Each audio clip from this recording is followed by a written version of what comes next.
Hello, everybody, and a very warm welcome to today's Journal Club. I'm very excited to welcome Jules, Storr and Claire Kilpatrick with us today, along with Phil. And we're going to be talking today about a really interesting topic, how everyday actions and everyday language shape infection prevention, antimicrobial resistance. So before we get going, hello, Jules. Hello. And hello, Claire. Hello. And hello, Phil. Hi, good to see you all. I thought we'd just throw around a quick question to begin with, which is around language. We're going to talk a lot about language. And are there any examples, Jules or Claire, where language has been really influential in some change that you've seen or been part of? Oh, well, that's an interesting question for John, where you say change.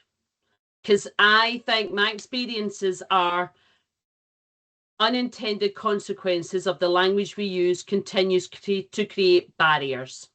So I'll give an example of the word compliance and how when testing that word with such a wide range of different people, which we did, it comes out as a cold, very negative, big brother watching word.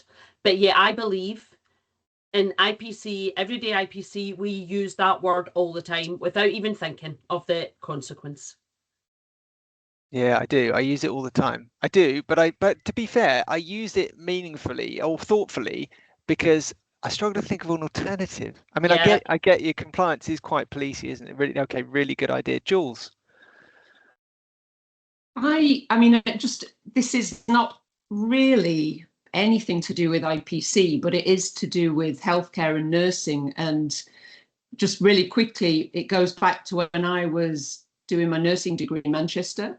And we had a lecturer, her name was Professor Jean Orr. She's unfortunately passed away, but she was a phenomenal person. And I remember distinctly her talking about the importance of clean, clear language as a nurse.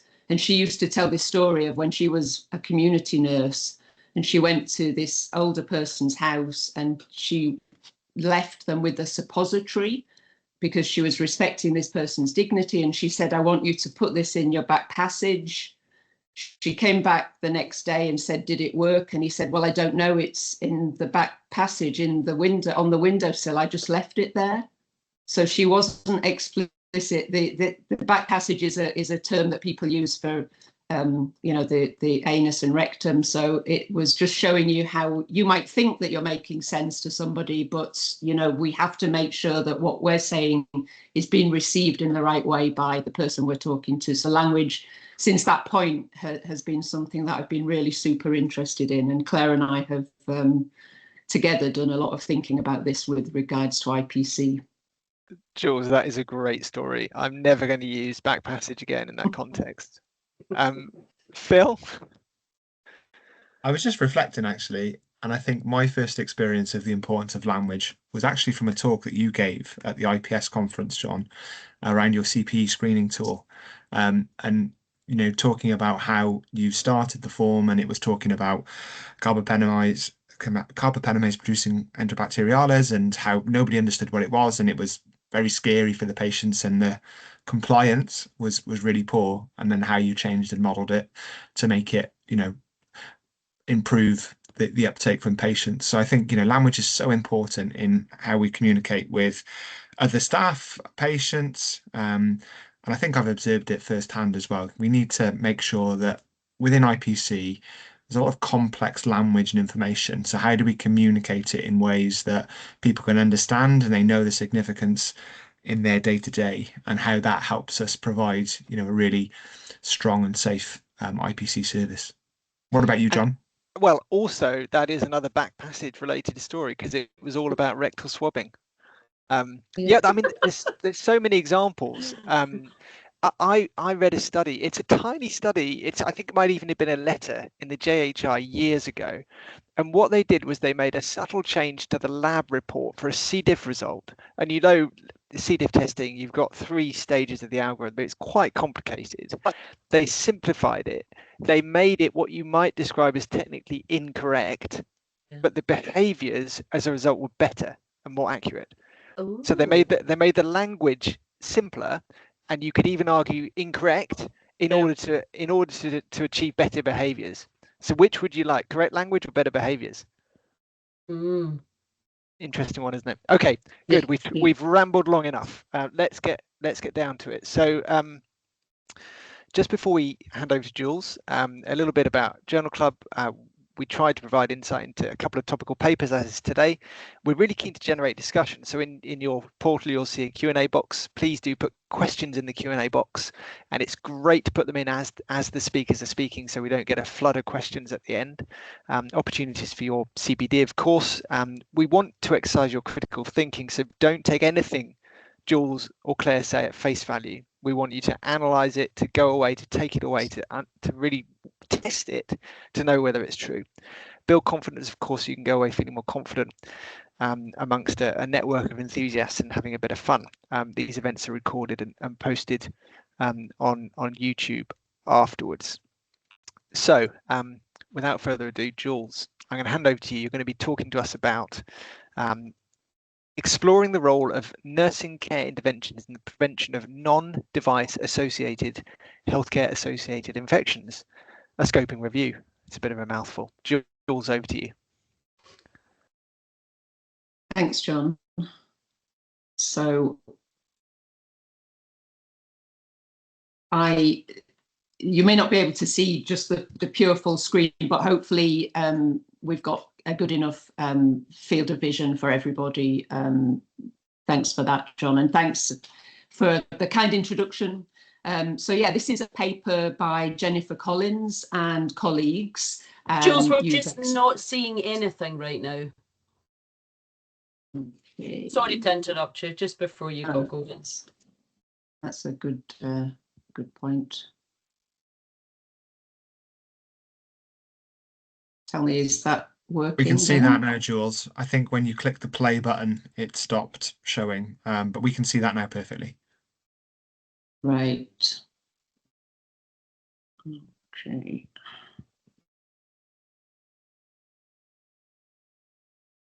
Okay, so I think we're going to have to go with this vision. So I'm going to start initially with a quote from the paper, which I think is front and centre of what the authors are trying to get across. And it's that premise, as you can see in the first point, that while IPC programmes are essential for reducing healthcare infections, traditional approaches, these authors believe, focus on addressing device-associated infections, and they describe a gap in the structured approaches to effectively preventing what they use the acronym NDA-HAI as non-device-associated health care-associated infections. And what they go on to say within the background to the study is that nurses are central to the success of IPC. They emphasise that nurses are often responsible for IPC programmes within hospitals. Now, clearly, there is, again, some nuance around that we might come back to.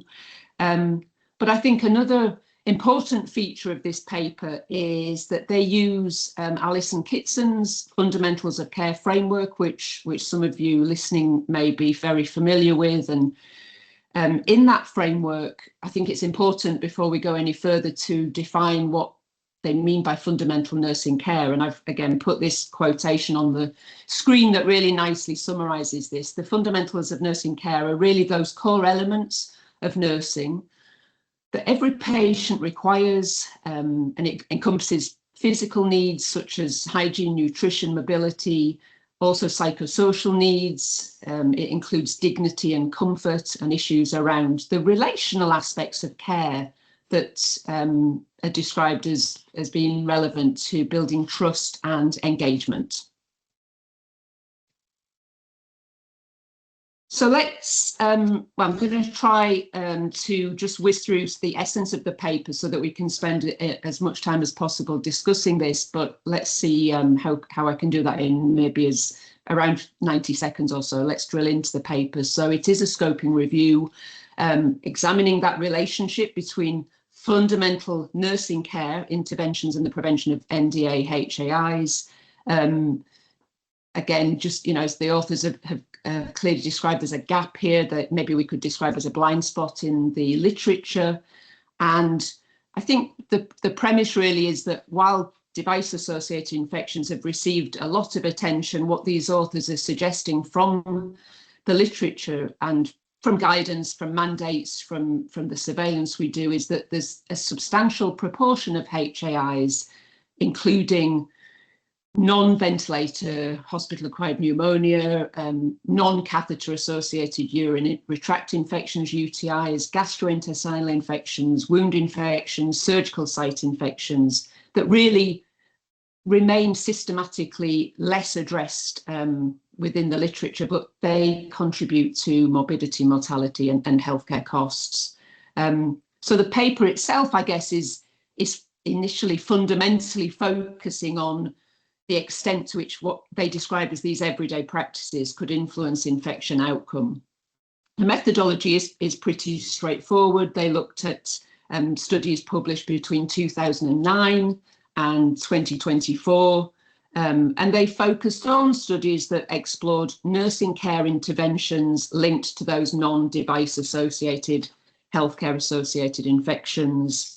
They found 157 studies finally that were included. They spanned acute and long-term care settings. There was some international element to some of the findings, and they used Kitson's framework, Fundamentals of Care framework, to really do some of the data extraction. And there's a really nice figure 2, I think, that really explains that if people wanted to look at that in more detail.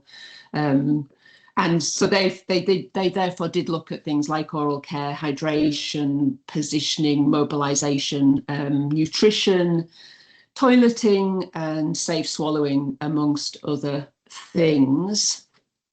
The review found that the majority of studies focused on HAP.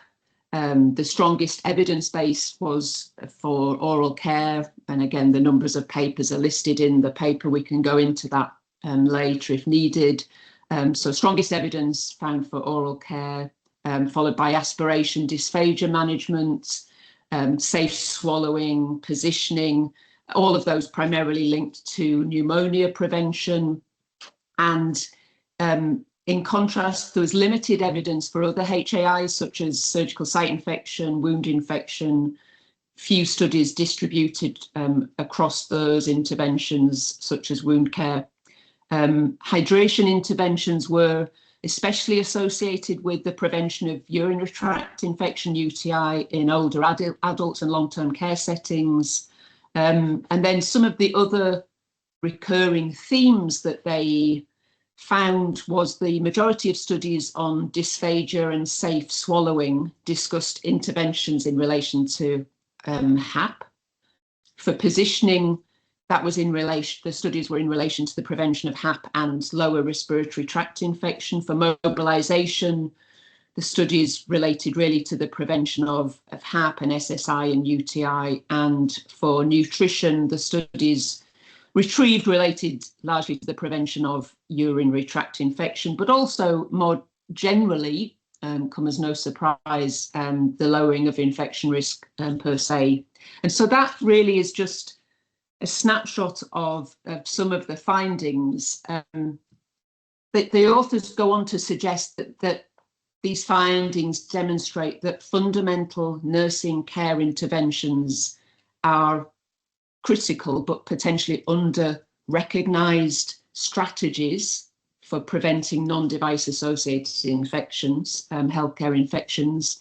And they also talk about maybe, many aspects of IPC may already be embedded within routine nursing care, but potentially unrecognised within mainstream IPC frameworks. And that's I think, something that they dwell on in the discussion of the findings.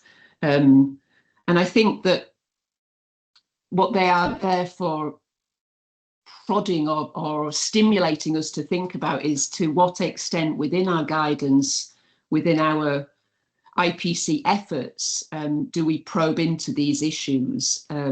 And I think that's something that I'm going to come on to in a second with some reflections. There were some limitations to the study, and I'll just summarise some of these before we go any further.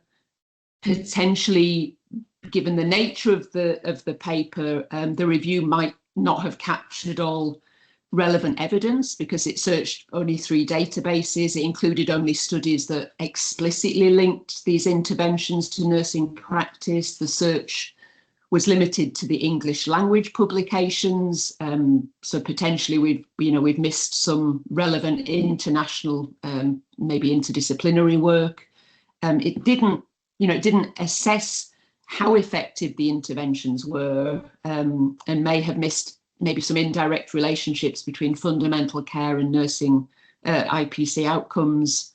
And just to say before moving on that the review frequently identifies associations rather than explanations, and some important areas, particularly gastrointestinal infections and other nursing interventions, are potentially underdeveloped. And I think, unsurprisingly, given that this is pervasive across much of IPC literature, a lot of the studies found were of low quality. So let's move on to some stimulating questions maybe for you to be thinking about as you put your questions yourself in the chat. So to me, as I read this paper, this review seems progressive, it seems timely, it seems part of a move that's reframing infection prevention and control towards more of a relational, holistic, person-centered specialty rather than solely a technical specialty. The authors talk about prioritizing nursing care through organizational support, through leadership, through education and staffing, and how maybe historically we haven't looked at those aspects of IPC in terms of the measurable impact that can have on infection reduction. So I think this paper is highlighting the unique value of nursing expertise in relation to having an impact on IPC outcomes. And I think, this does align with some contemporary thinking and some of the work that both Claire and myself have been involved with in trying to rebalance and reset some of the way that we think about infection prevention. And it kind of links a little bit to how we talk about it as well, that we're going to hear about in the next paper. I think it's got lots of strengths, and it's addressing an underexplored but really clinically important area. I think the use of Kitson's framework itself is a strength, and it provides a really strong sort of conceptual lens to drill into this underexplored issue. And I think overall, after I'd finished reading this paper, I was convinced that, this could be something that is worth further exploration. I think the authors do identify a huge gap in the research. And I think it challenges those of us who are interested in infection prevention and control, who work in infection prevention and control, to think beyond that, technical device interventionist approach, and really to be recognizing infection prevention and control as a compassionate, human, relational specialty that plays a role in the provision of high quality everyday nursing care.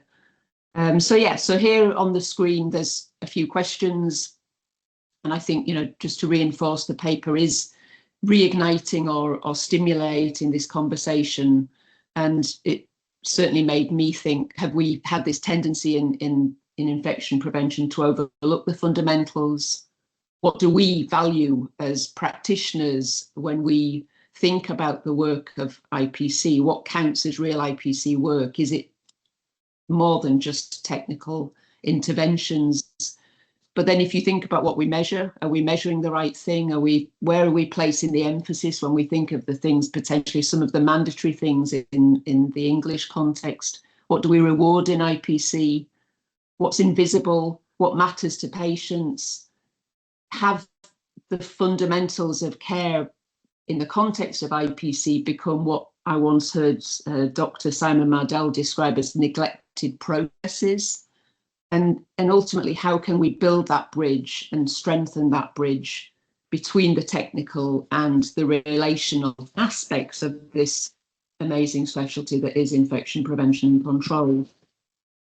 So I just nearly finished now, but just in conclusion, I really like this paper. I found it really interesting to read and really refreshing. And I think it kind of builds on some of my personal conceptualization of IPC that, that I have written about and talked about previously, that IPC must be considered as both a technical and a human thing. And Claire and I published with Holly Seal from the States a paper recently talking actually about the relevance of nursing to the achievement of person-centered infection and prevention and control. And it's just, looking at IPC as more than being focused on devices and interventions and procedures makes sense. It shifts us away from potentially a biomedical model that has been prevalent in our thinking over recent years, since the dawn of IPC itself, potentially. And here on the screen, just to leave you with this personal reflection, this same patient concept that really says that a patient isn't just a collection of devices, that non-device associated IPC is still IPC, that the everyday practice of safe care includes all of those things that we call fundamental and that Collins and the authors are bringing to the forefront, and that safe, high quality care is both technical and human. And I think all of us working in IPC sometimes should stop and take stock and reset and rethink what we do, and the fact that the patient experiences all of this as one whole system of care. So on that note, I will pause and really happy to move on to questions and answers. Thank you for listening. Thank you for your time.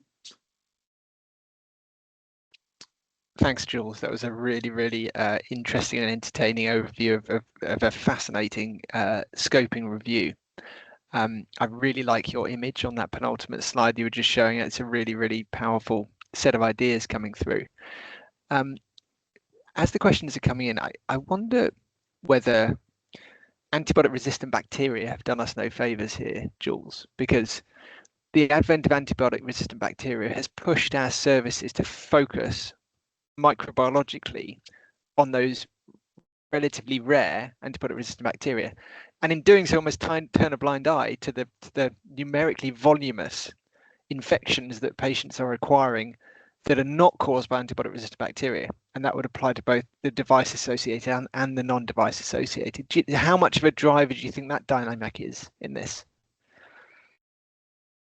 Yeah, I think undoubtedly and inevitably, and it makes sense, and it's political to some degree as well. We cannot ever get away from the fact that when you think of the policy level, what grabs the attention of the politicians often is what pervades down and trickles down to influence what we do at the grassroots level. And it happened 20 years ago with MRSA. It happened 30 years ago with Clostridium difficile in North Manchester. Those headline grabbing microorganisms, they have an impact on what infection prevention practitioners do, rightly or wrongly. So I think you're onto something. Can we change that? Well, probably not, but we can make sure that at the interaction between a patient and a health worker, we've done what we can as infection preventionists to make sure that we get some sort of balance when we're communicating. So we're kind of drifting a little bit into the next section, but it is about that interaction at the bedside, isn't it, at the point of care, and what happens between two human beings, that all of those things in the background are important. and all of our policies are important, but I think it is about, really trying to embed and instill in our health workers that both of those things are important, how we care for lions and all the things we do around that, and how we deal with those fundamentals. Because at the end of the day, what I was trying to do with this visual was say, if I'm a patient in a bed, I don't care about whether the research is focused on X or Y. I want my interaction to be safe and to be humane. And you guys, you health workers, will make the difference in whether that happens or not. Thanks, Jules. Yeah, I really enjoyed your presentation, by the way, and lots of really good insight there. So thank you for that. We have got some questions, and this is really getting straight into the kind of nooks and crannies of IPC and healthcare. Lisa asks about, considering what you've talked about with language and how we communicate, particularly with patients, how do you think we might encourage patients to use things like commodes in areas where there are other people, other patients, and patients might be, eating, and that there's obviously maybe a bit of a stigma or a worry or a concern there about what that means for dignity and privacy. So just wondered, any thoughts on how you might approach that and what might be important from a language perspective? Gosh, it's hard. I think that's a very good question, and I think I would probably put that back to do some crowdsourcing of places that have addressed that, maybe in a way. I think it's a real challenge, isn't it, when you're talking about open spaces and those very fundamental issues of evacuation, etc. And it's doing everything you can to make sure that the patient isn't in that situation, and where possible to remove them from those communal areas to be able to, perform those things in privacy. And I know that can be done. I know there are instances when that's not possible, but I think you try all the time to not make it the norm that you have somebody on a commode in an open area. I don't know whether Claire wants to come in on that one.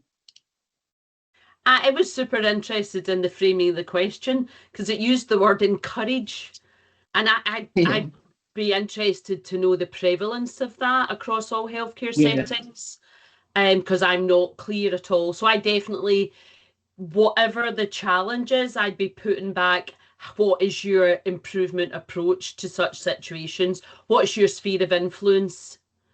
But I also think, and we've been talking about this recently in a big piece of work we've been doing in England, IPC cannot take on every single professional care issue in the system. And there are other, as Jules has just talked about, those other responsibilities for the workforce to manage and take that responsibility. So that's just food for thought. I think adding to that when does it become all of an IPC responsibility and a burden, when we have a huge agenda that we want to see sustained improvement from, and not just reacting to day-to-day problems. So it's all about influence and collaboration, right? Yeah, thank you. All right, good discussion. I think we've got time for one more question for Jules, and then we ought to move on to Claire.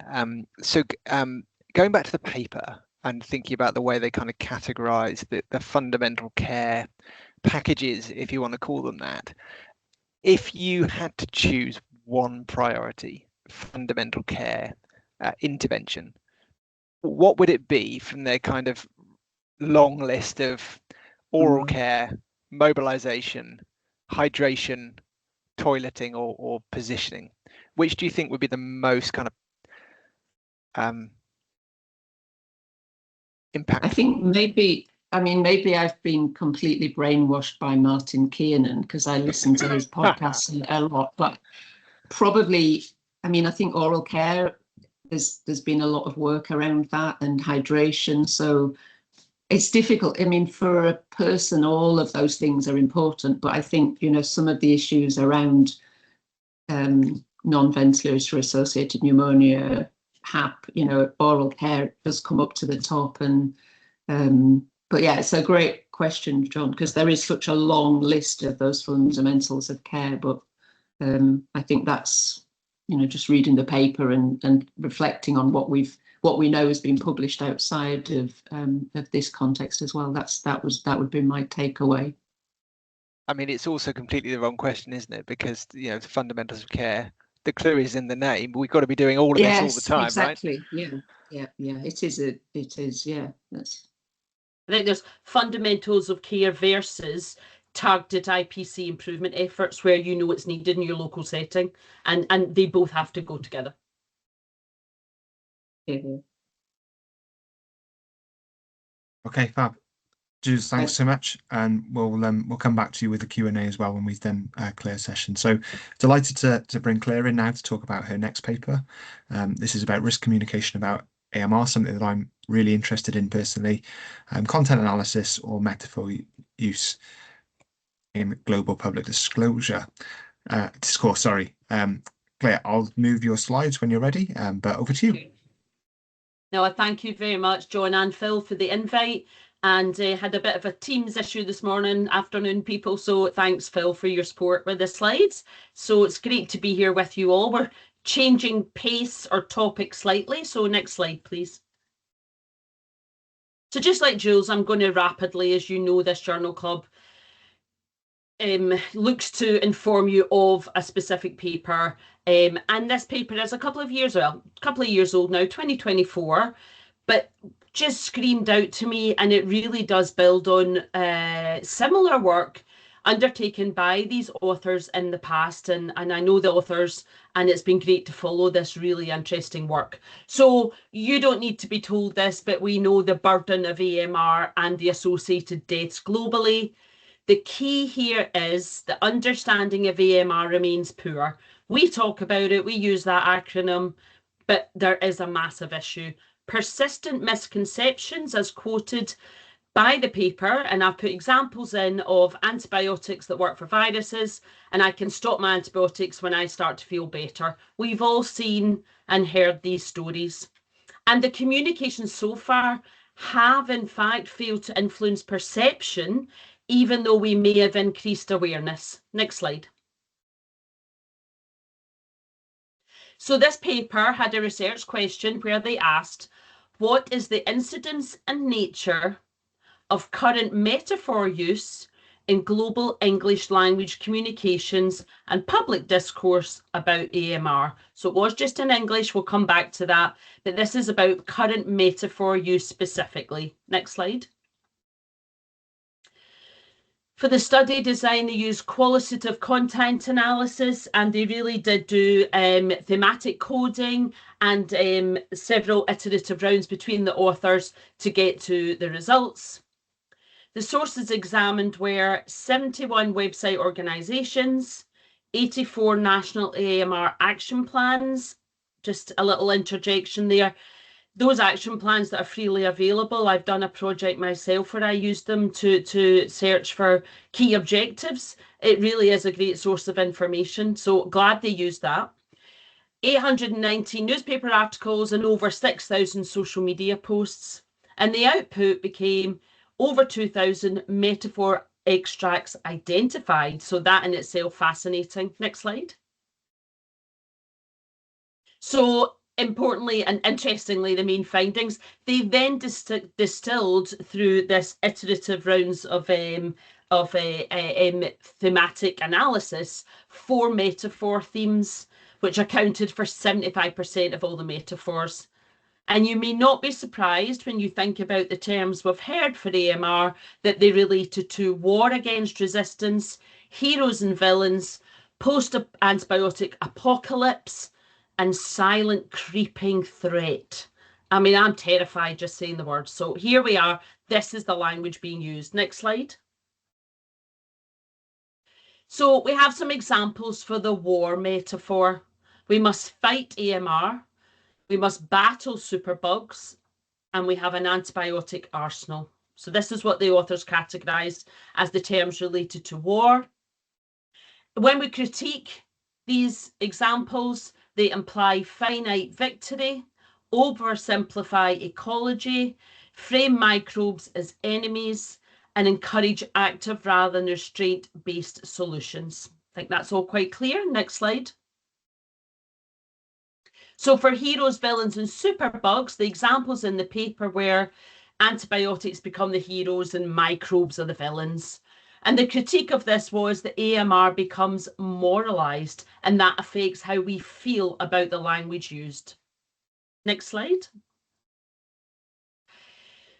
For the fourth metaphor grouping, the silent pandemic and the apocalypse, the examples saw were silent tsunami, medical dark ages, post-antibiotic apocalypse, as we've mentioned, and the paper critiques those around the fact that fear-based metaphors may increase awareness, but they may also induce paralysis or fatalism.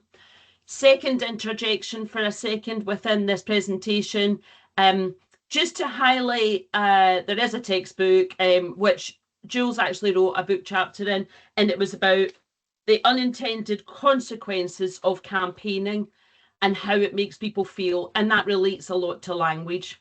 I mention this really because we have this paper, we have a few papers on this, but information otherwise is sparse, so any exploratory commentaries are really welcomed.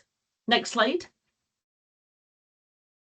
So the important insight from this paper was that most metaphors convey emotion, but not further understanding, which has therefore an impact on like sustainability and how we continue to feel. So you might have an instant emotion, but is that going to make you act differently or understand or behave differently? And the paper states that very few metaphors communicated knowledge about systemic properties of AMR.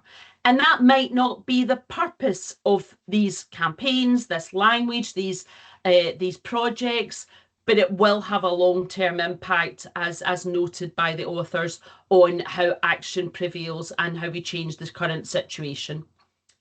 Next slide. So to critique the paper in summary, there are a number of strengths. It was an ambitious global scope for a review. It really was. And that's excellent to see that kind of global review. You saw the methods and the number of sources searched. It was included interdisciplinary information. It was theory informed, very well so. It references many other papers and background book chapters, etc., on understanding the role of language. And I'm sure, as someone had put in the chat, a lot informed by previous HIV/AIDS campaigns. It's highly original. I think it really is practical relevance, but when I come to close, I want to emphasise how practical and what we're going to do next. Back to where John started about what do we do if we're not using the word compliance. And it moved from describing the situation to critiquing it. And we really haven't seen that around this aspect of AMR language and indeed IPC language. The limitations, of course, being English language bias. I think that's acceptable given the global scope of the review. No follow-up testing, for example, they didn't then go and do some testing of what they found about these metaphors in real time. You can't really infer causation based on the findings. Although I've emphasised the thematic coding, as with any qualitative work, there can be a degree of subjectivity. There was limited exploration of cultural variation. And I want to put my third interjection just rapidly into what we're discussing and explain a study that we undertook quite a few years ago now of over 2,000 people, where we tested the commonly used words used in hand hygiene improvement. And we did that with people across a whole range of countries. So not going to get into the detail of that. But what we found when testing the word compliance was that in all languages, it was understood to a degree and in all cultures, except, and I believe, and I hope I'm not wrong in this, except I think it was Poland, where that word didn't translate or mean something at all. Anyway, I digress, but cultural variation is important if you're going to do large-scale campaigns using specific language. The paper also didn't fully address, sorry, just that last point, Phil, didn't fully address how metaphors interact with politics and media incentives, and I want to come on to that as we close. Next slide. So this is my take, you know, this isn't just about AMR communication, it raises wider questions. how guidance documents that we produce are interpreted, how IPC communicates risk in both programmatic, normal, routine, day-to-day activities, as well as emergency and outbreak situations, how language shapes culture and behaviour. Do we really know what that influence it's having? Do we know about the commonly used IPC terms and their impact, unintended or otherwise? And how are we preparing our IPC messages? Are we considering any of this when we come up with our next great idea? Next slide.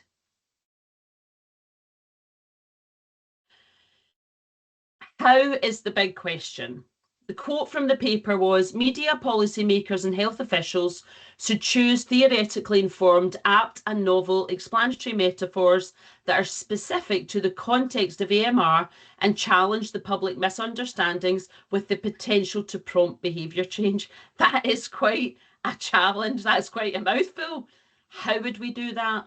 And my reflections looking at that would be we have to be considering pre and post market research. So already you're seeing a big investment before you even decide what language you're going to use.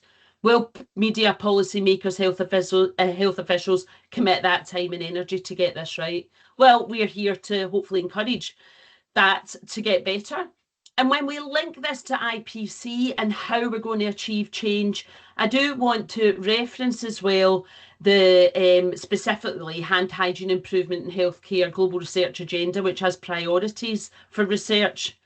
It's given us all ideas of what we can do next. And one of them is to determine the influence of message framing and use of language within our campaigns across different cultures, contexts and cadres of health workforce, including leaders. And my final little interjection there, Jules has told some historical stories. It's really about the work of Liz Jenner and message framing from many, many years ago, which has always stuck with me. Next slide. In summary, words can be like x-rays. If you use them properly, they'll go through anything. We're not here today to talk about the whole totality of campaigning and what visuals and why you use certain phrases. We're talking specifically about words and language. And like Jules, I leave you with some questions from the paper. Are the war metaphors useful? Is fear-based messaging justified? Will metaphors actually change health worker behaviour? Are there metaphors we should be retiring and not using? Do we know? What would a person-centred metaphor for AMR or IPC really look like? And does healthcare overestimate the power of awareness campaigns and not consider unintended consequences? There are some other actions we can take around our communications plans. Questions on the screen for you to absorb today or later. There is a national target to be achieved by all countries of producing a national communications plan and implementation strategy by 2026. So I hope these questions stimulate you to be involved in that. So I think that's my last slide, Phil. Thank you very much.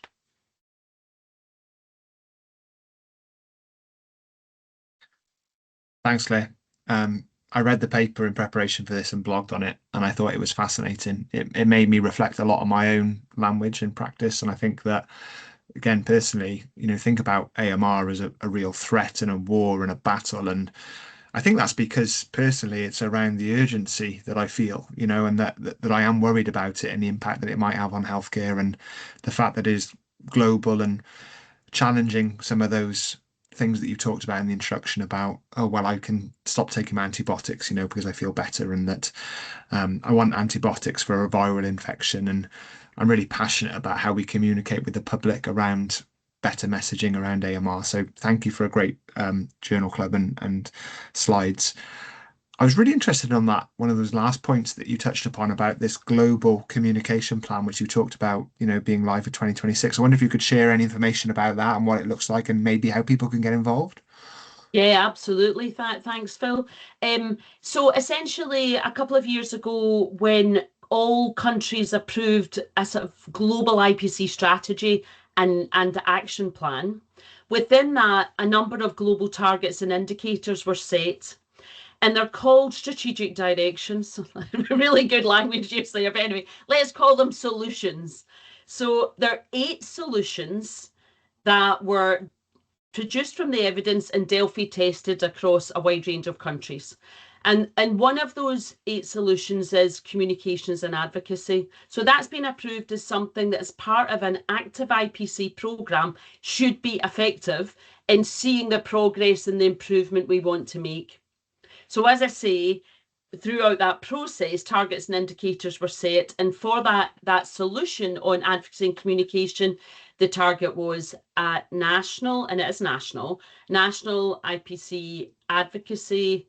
I mean, it's really long-winded. I'm going to run away. A communication plan and implementation strategy, including the use of link persons and champions, and every country to have that in place by 2026. And whenever I say that, I have to remind myself we're in 2026. So there are ways people can get involved. They can understand those solutions, that one example there, that one target. And, you know, collaboratively, we can talk about it in our societies, influence our national teams to really talk about that being one part of the IPC solution. So I was asked that question quite a few times recently at presentations, and people can use in one of the WHO documents, it's like an action checklist of things that you could do. And it's things like, you know, engage with communication expertise, get a focal point, you know, invest specifically in your communications plan. Dedicate resources, doesn't have to be high cost. Make sure your evaluation plans are set. Do exploratory exercises before you fully commit to the communications plan. I could go on, but there's a whole list of proposed actions there that will really help people take a structured approach to this. Be purposeful. Yes, enjoy it, but be purposeful and plan your approach to have the greatest impact with our communications. Thanks, Claire. Lots of food for thought. Okay, Claire, so back to the paper, which I read. I was given one job prior to this journal club, which was to read the paper that Jules was going to cover and write a blog on it. What I did was I read the paper that Claire was going to present and wrote a blog on that instead. So I did another one on Jules's paper. So it meant I read them both, which is great. And I really enjoyed reading the paper. I loved your presentation of it and the key facts. It was really powerful. Did you feel that there was a bit of a missing section of the paper? It presented the problem, but no solutions. I wanted to see a framework for helping me to develop more effective communications. Did you come away with that feeling? Absolutely, and not just saying that to agree with you, John, but I really feel that. And I feel that because the exploratory work that Jules and I presented a number of years ago now was the same. We didn't come up with this solution framework. And I think, John, you've talked about this subject. Again, did a podcast with Martin Kiernan and another gentleman called Martin Shovel, who's a language words expert who writes scripts for prime ministers, everyone, anyone. And he coached Jules and I through thinking about this.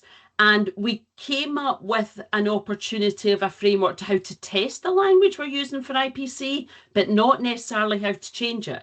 So I do believe that's a gap, and I think we should go back to those authors, and I think we should be talking about a collaborative solution. I think one of the other things for me that jumped out was, you know, like the volume of data around the source. So, for example, the National Action Plans, this over 50% of the metaphors used in them were on war against resistance.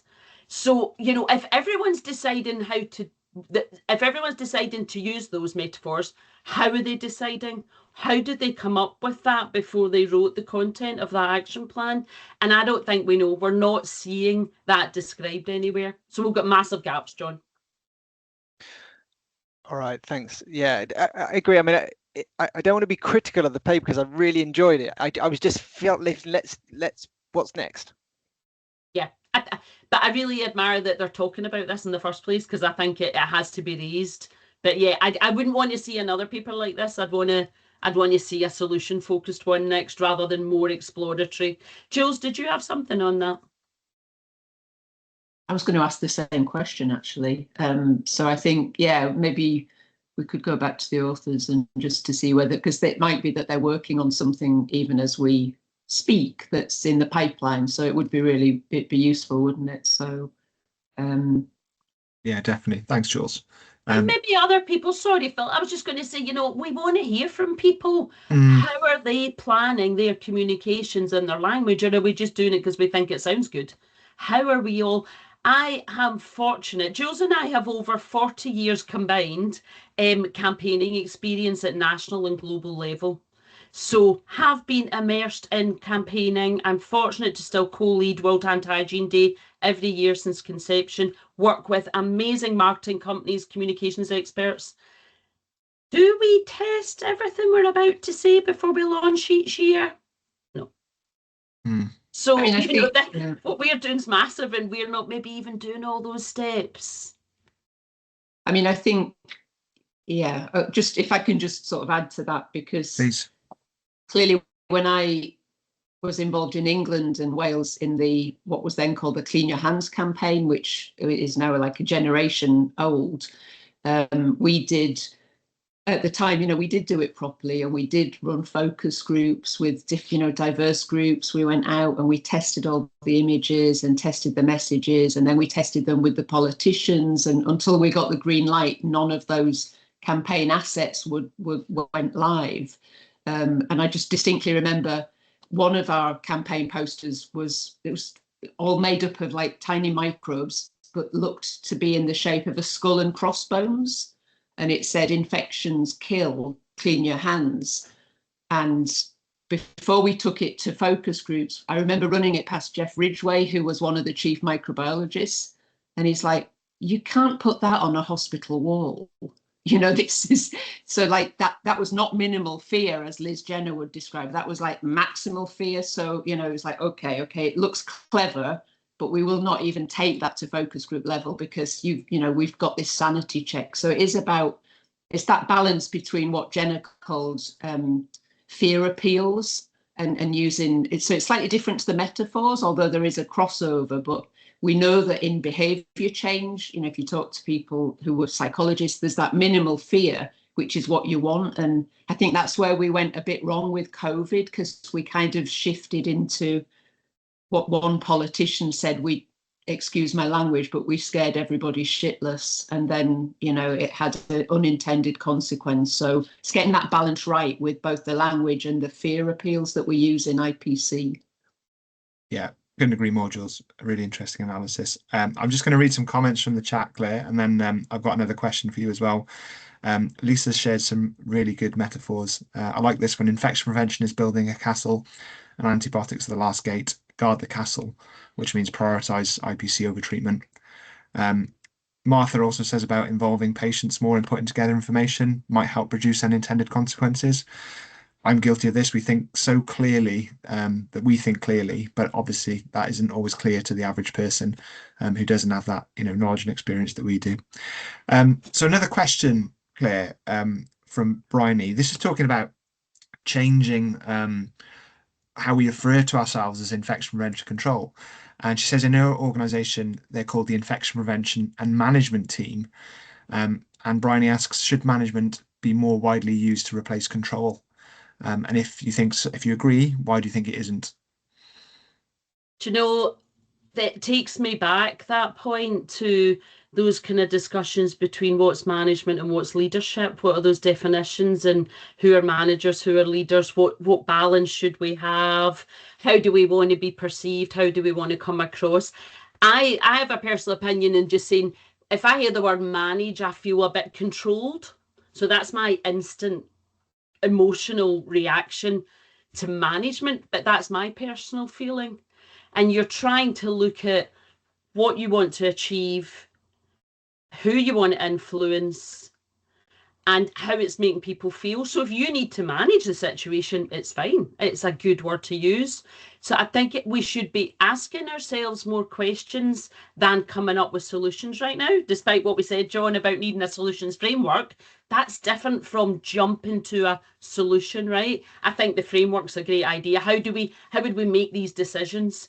So I think that's a great discussion about management that I would want to take to the societies and have a real debate on that, because, you know, we changed from just infection control to infection prevention and control, and now there's new considerations for a new world. So I think let's keep asking the question. Okay, so here's a tough one for you, Claire. If our objective was to come up with a really fantastic metaphor to describe AMR that doesn't fall into one of the four categories that we feel aren't working very well, who do we need around the table to develop that and test that? What skills do we need? Yep. So I do think we are fortunate, and Julie and I have been fortunate to work with, and I think she is right now still, working with behavioural psychologists. So I'm going to take us back a lot of years again to 20 years again, when we were starting to evolve improvement frameworks. Just ignore me when I say hand hygiene. I mean infection prevention, but we cannot ignore or have a cancel culture about all the learning we've had from an initiative many years ago. There's loads to learn from it.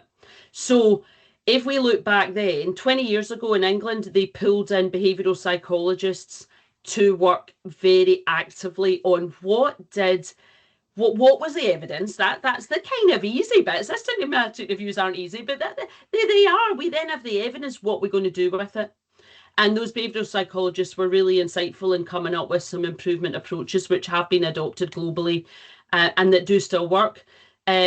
I think that's my one big recommendation. We have units around all of England that I'm aware of that are interested in AMR, antimicrobial stewardship, and IPC that would be willing to do more work on it. They would be my big ticket thing, John. People. Yeah, it's social scientists. If you think of like the World Health Organization, they have their own behavioural insights unit. So it's really just pulling in both. I mean, marketing people are often those people as well. They often have those people within their sort of assets. So it's just looking beyond us as technical people. We might be interested in this topic, but we're not the sort of experts in that field. Thanks, Jules. We've got to bring it to a close there, and I feel like we could go on talking about this for quite a long time. It's been a fascinating discussion, it really has. And thank you to everybody in the audience who's participated and put comments and shared their own perspective and asked questions. Jules, Claire, on behalf of John and I and IPC Partners, it's been an absolute pleasure. Thank you so much for taking the time to present, and it's been great to hear your insight. Our next webinar is with Naoma. That's in June. Hard to believe it's June already. And that's part of our Insight webinar series in partnership with the Infection Prevention Society and the Healthcare Infection Society. You can scan the QR code and that'll take you directly through to the registration page. So we look forward to welcoming Naoma. Really interesting topic around data, AI and risk stratification in IPC. I think me personally, I'm seeing a role for AI and big data, but it's confusing, it's a little bit scary. So how do we best incorporate it and use it within IPC for benefit? So really interesting topic there to be discussed in June. And then finally, you can now subscribe and get regular updates from IPC Partners. This will give you blogs, journal clubs, insight webinars, and dates and registration information for all of those. So you can scan the QR code. We don't spam you. It will just be emailing you about updates around blogs and updates that we have for journal clubs and webinars. Okay, that's it from us. Once again, huge thank you to Jules and Claire for participating and sharing some wonderful insight. I hope to see you all again soon. Take care.